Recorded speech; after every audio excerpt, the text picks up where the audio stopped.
I'm Eric Singer, Gazette.com, and this is Broncos Game Plan on the road, focusing on the future. We just listened to a news conference just moments ago with Coach Gary Kubiak and John Elway talking about the future. And joining me now is sports columnist and writer Paul Klee with the Gazette. And first, your takeaway with the urgency of this whole decision. I mean, this was almost a whirlwind where we have a brand new head coach at the Broncos. Well, and you had obviously a handful of heavyweights here in terms of the Broncos' history with Mr. Joe Ellis. You had John Elway, the great player, and now the GM, and you had Gary Kubiak, who was such a big part, Eric, of those Super Bowl teams and all the success they had.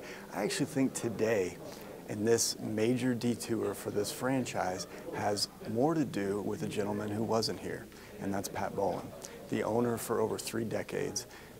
Obviously has had a lot of health trouble over the last couple of years, wasn't able to attend today, but I'm told that he was watching today.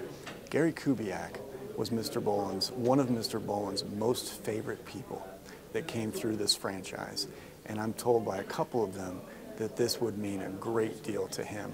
I know that John Elway is a very driven and motivated individual. I feel like one of his underrated motivations is to win one for Pat Bowlen. And I think when he brings the band back together and brings these friends back together, and someone who is so close to Mr. Bowlen, I think that there's some motivation behind that, and maybe we haven't talked about that enough, but we're going to talk about it tomorrow in the Gazette. All right, well, thank you very much.